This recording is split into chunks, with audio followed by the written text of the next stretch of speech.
안녕하십니까. 오늘은 고린도전서 1장 18절에서 21절의 말씀으로 십자가의 도라는 제목으로 하나님의 말씀을 나누고자 합니다.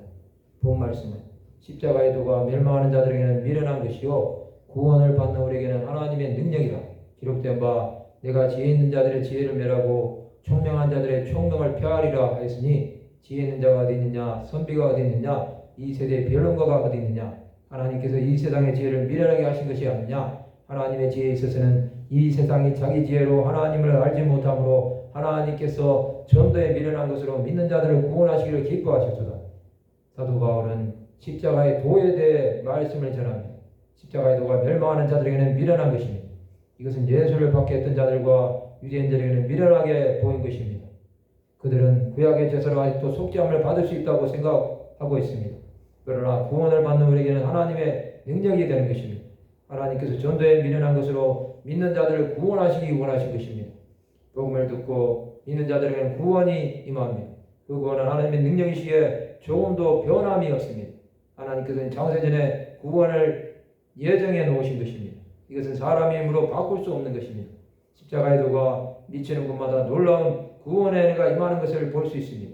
십자가의 복음을 들었던 자들은 변화되는 것을 볼 수 있습니다. 예수 그리스도의 12사도들은 십자가에서 못 박히신 스승을 보고 변화되어 자신들을 헌신한 것입니다. 사도 바울은 십자가의 복음을 듣고 일생을 주를 위해 살기로 결단한 것입니다. 이것은 그만큼 십자가의 복음이 능력이 있다는 것입니다. 십자가로 가는 자들은 자신을 위해 살지 않습니다. 그들은 자신을 위해 죽으신 예수를 위해 목숨을 바쳐도 아까워하지 않는 것입니다. 십자가의 도 앞에 나가는 자들이 되시기 바랍니다. 그런 자들은 자신을 주장하지 않습니다. 오직 나무에 달려 저주를 받으신 예수만을 위해 살기로 결단하는 것입니다. 십자가의 도를 위해 자신을 헌신하는 자들이 되어야 합니다. 십자가는 죄의 무거운 짐을 상징하지만 예수께서 나무에 달려 죽으심으로 더 이상 의미가 없어졌습니다. 전도로 주 예수 앞에 나가는 자들은 복음을 위해 자신을 드리기로 결단해야 합니다. 십자가의 예수 그리스도를 바라보시기 바랍니다. 예수께서는 나무에 달려 죽으심도 자기 백성들을 살리시기 위해 희생하셨습니다. 그 예수의 보혈로 사는 자들이 되어야 합니다.